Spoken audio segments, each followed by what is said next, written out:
to one another. I don't believe that serves the interests of Pakistan, and I don't believe that serves the interests of the people of America. There's definitely a newfound opportunity to enhance engagement, to move beyond a transactional relationship to a more deep and meaningful relationship. And I certainly see the space for that. I certainly see the window for that. And if only we continue to have an honest and meaningful dialogue with one another, Pakistan is very committed to working with the international community.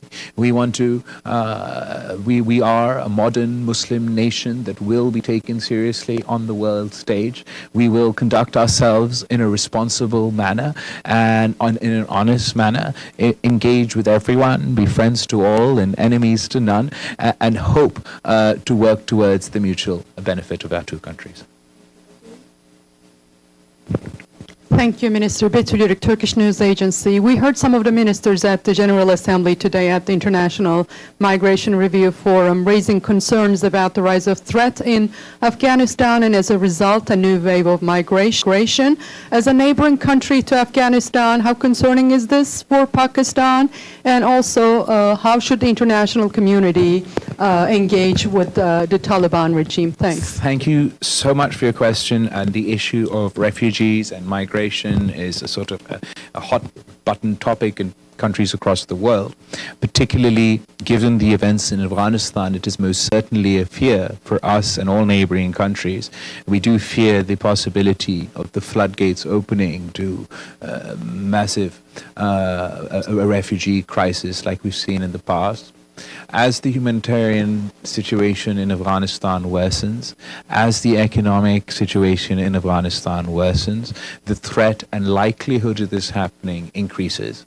That is why Pakistan is very keen that we don't send a message to the people of Afghanistan yet again that after decades of conflict that they are abandoned by the international community.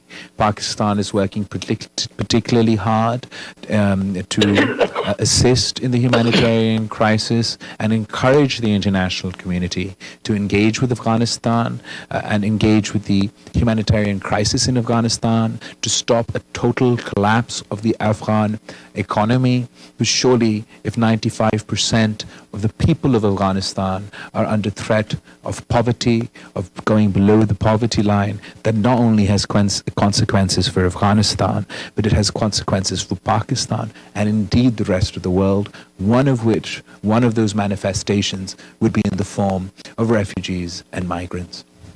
Can I have a follow-up, please, on Yes, Afghanistan? Taliban has rolled back all the sanctions that have been imposed on women in terms of dressing, education, suspending of education.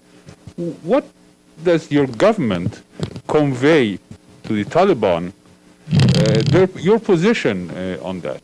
So the Pakistani government is very clear in private and in public that we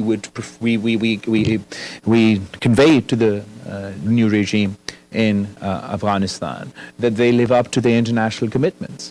Now, whether that is their international commitment to the right to girls' education and allowing the women's rights in Afghanistan within that context, or it's their international commitment to not allow their soil to be used for terrorist activity, or it's their international commitment to form a more inclusive government setup.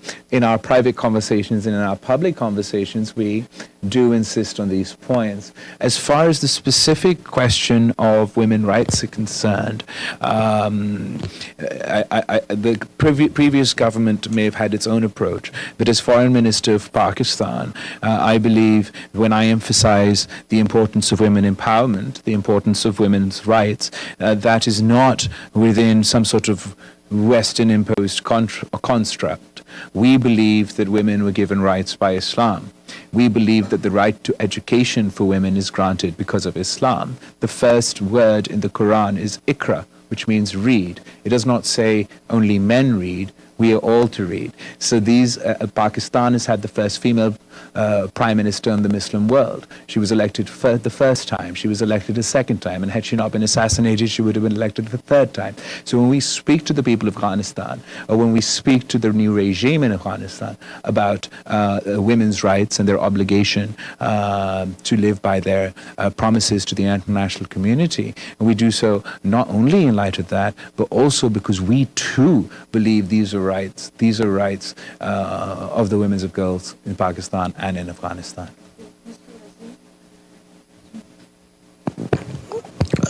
Okay, my question is about this. History tells us that we have been ally of the United States against Russia in Afghanistan. Now, how this new government is trying to overcome that, and secondly, because of the trip to Moscow by the former Prime Minister, there is a wave of disappointment among Europe and America for not, making any condemnation of the Russian invasion. So where does your government stand, and how you are going to make a rapprochement towards that policy? As far as what you're referring to at the start about being allies in Afghanistan, that is also now very old history. That is the history of the 80s, and obviously the Cold War context and what went on there is now part of history. As far as the former Prime Minister's trip to Russia, I would absolutely defend the former Prime Minister of Pakistan. Pakistan's Prime Minister conducted that trip as part of his foreign policy, and without knowing that no one is psychic. No one has a sixth sense. There's no way we could have possibly known that would have been the time to start, that the current conflict would start. And I believe it is very unfair to punish Pakistan for such an innocent action. Of course, Pakistan is absolutely clear as far as it comes to the principles of the United Nations, as far as it comes to the principles of non-use of force, and all of the principles of the United Nations, and we stand by the principles of the United Nations. We are not part of any conflict. We do not wish to be part of any conflict. In fact, we will continue to emphasize on the importance of peace. We will continue to emphasize on the importance of dialogue and diplomacy to resolve this conflict as soon as possible. And we will certainly not take any sides or take the sides of any aggressor within this context. But Pakistan has its own problems. Pakistan has witnessed decades of conflict in Afghanistan. And as I mentioned in my speech, हम थक गए हैं जंग देख के. हमारे बच्चे भी शहीद हुए हैं, हमारे क़यादत शहीद हुए हैं, औरतें मर्द शहीद हो चुके हैं, और हम समझते हैं कि अगर डायलॉग और डिप्लोमेसी के टूल्स इस्तेमाल किए जाते हैं तो हम काफ़ी ऐसे जैसे मसले हैं इनका हल निकाल सकते हैं. Sir, my follow-up question is, Pakistanis live in America and Europe. Can you... Sorry? This press comments, we really appreciate you here. Frankie Ciardo from TRT World. Two follow-up questions. One, how would you characterize your relationship with Russia? And number two is, how would you characterize your relationship with Russia and Vladimir Putin? And number two, when the U.S. withdrew from Afghanistan, do you feel that they left a vacuum for terrorism which would endanger your country? Thank you for your question. Pakistan has a government, has relationships with all states, all governments in the world, and whoever happens to head those governments or head those states, we also have official and diplomatic relations with them. There are no personal relationships between individuals, and they're only relationship between states and governments as far as your Russian question is concerned. As far as Afghanistan, we are concerned that if the humanitarian crisis remains unaddressed, if Afghanistan, 90% of the population of Afghanistan is allowed to slip under the poverty line, if the Afghan economy is allowed to collapse, then things will go from bad to worse. There are concerns about terrorism. The concerns about terrorism are the concerns of all countries in the region and international forces. We are all concerned as to whether the new regime in Afghanistan has the capacity or the will to deal with such terrorist groups. And as we are looking to them to live up to their international obligations, one such obligation was to ensure that no terrorist activity would take place, or their soil would not be used for terrorist activity. So we're hoping that on the one side, the new regime in place over there would do whatever they can to discourage such elements, and on the other side, we're working with the international community to help alleviate the humanitarian crisis developing there, the economic crisis developing there, because we believe that allowing the Afghan people to feel that they've been abandoned once again, allowing them to plummet to the depths of poverty and having an economic catastrophe has no plus sides and only negative sides for everybody involved. Thank you. Thank you so much, Foreign Minister. My name is Abdul Hamid Sayam from the Arabic daily Al-Quds Al-Arabi. I see so much similarities between the behavior of India in Kashmir and the behavior of Israel in occupied Palestine. The Israelis moved their nationals into the occupied West Bank, and the Indians doing the same. The Indians scrapped the special status of Kashmir, as you know, and Israel considered the West Bank as part of Greater Israel. The same thing applies to the relationship between Prime Minister Modi and the former Prime Minister Netanyahu and the current one. So the government of Mr. Imran Khan was committed to see the struggle in both and support them. How do you characterize the policy of your government regarding both the struggle of Kashmiri people and Palestinians? Thank you There's very much. been consensus across the political spectrum in Pakistan, whether it comes to the question of Kashmir or it comes to the question of Palestine. We are unanimous in our support for the people of Kashmir, and we are unanimous in our support to the people of Palestine. The parallels that you see are seen by a lot of people that observe the situation in both.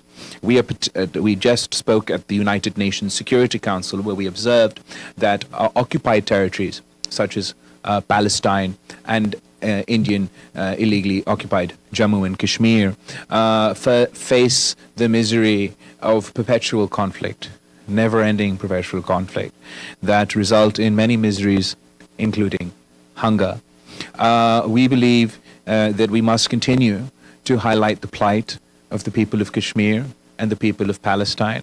We are still, very recently, the murder, the assassination, whatever word you like to use, of wearing press identification material and still being shot in the neck, and then the fact that her funeral was also attacked really shook the international community in a way that many images and events have been unable to shake in modern times, and the plight of the people of Kashmir more often than not goes unnoticed, which is why there's an extra burden on the Muslim community to speak out for our brothers and sisters who cannot do so effectively for themselves for one reason or the other. Thank you, sir. Following up questions on Afghanistan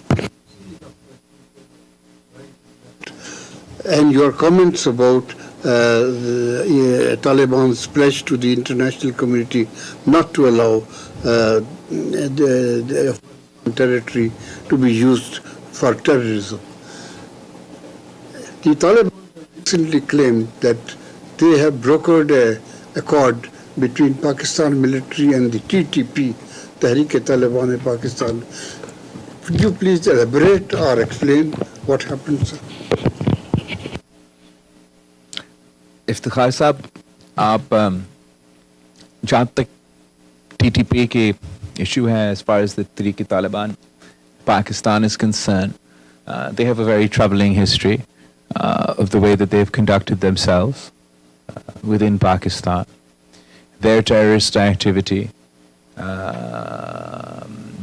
is has been the most the significant challenge within the terrorism within terrorism in Pakistan.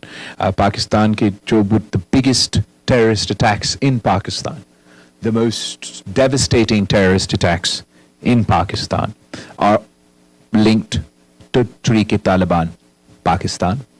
Whether it is the APS attack in Peshawar on the school children who were murdered in cold blood, whether it's the attack on my mother, Shaheed Mohtarma Benazir Bhutto, and a whole host of terrorist activity in Pakistan are linked to these groups. Pakistan has, at different times, tried the various approaches to deal with terrorism. We go after those who commit terrorism. We pursue those who are involved in terrorism. And we've also had a policy of engagement. And we've seen in the past that the policy of engagement is that, to put it generously, has had limited results. At the moment, there are reports of, as you mentioned, as you stated in your question, and I can't add much more detail to that other than to say that I'm monitoring the situation, and I hope that, unlike the past, if there are any dialogues going on right now, that unlike the past they bear fruit.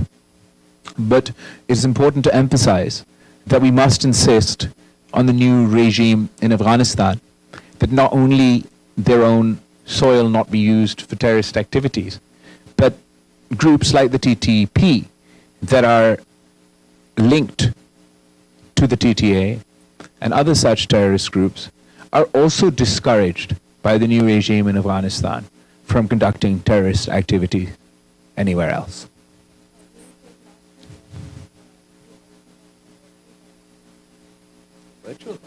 Yeah. You can have a floor. Yeah. You can ask the question. Yeah. I see, I didn't realize. Natiq Nailoğlu, Azerbaijan, Real TV. Thank you, Foreign Minister. My question is, how will the change of government in Pakistan affect Azerbaijan and Pakistan relations? By the way, is an official visit to Azerbaijan on the agenda? So Pakistan, the people of Pakistan, the people of Azerbaijan enjoy great relations, and I, for one, would be very keen to enhance the relationship between our two countries. I don't think you should expect a change in any way, shape, or form as far as our foreign policy is concerned with Azerbaijan with the change of government. Right, bro, how you doing? Sorry I missed most of this, but I hope to make up for this with three quick questions. One, Go ahead. So what do you think of the reputed nemesis of Pakistani democracy, and especially your party, the PPP? I'm talking about the Pakistani army.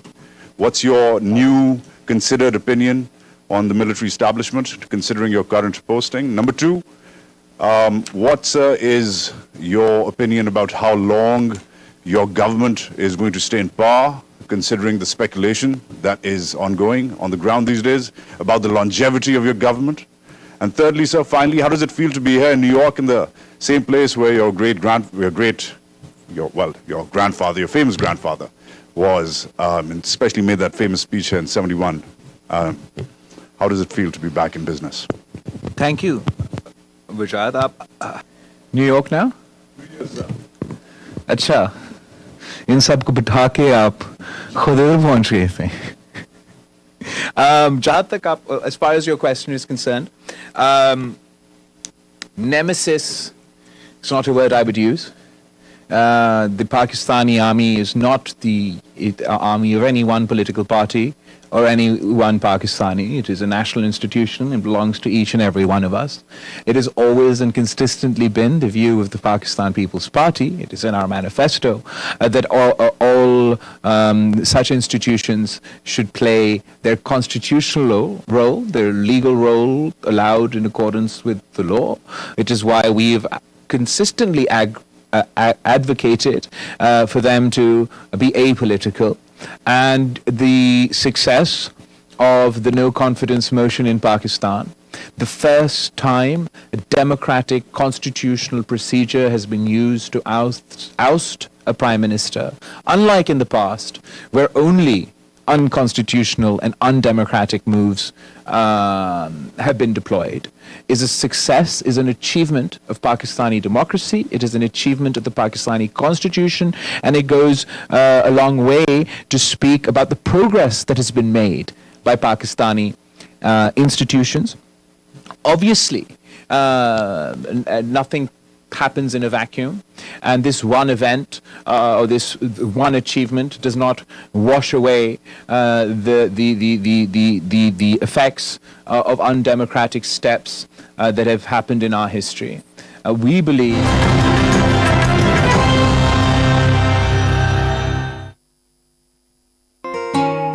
Diamond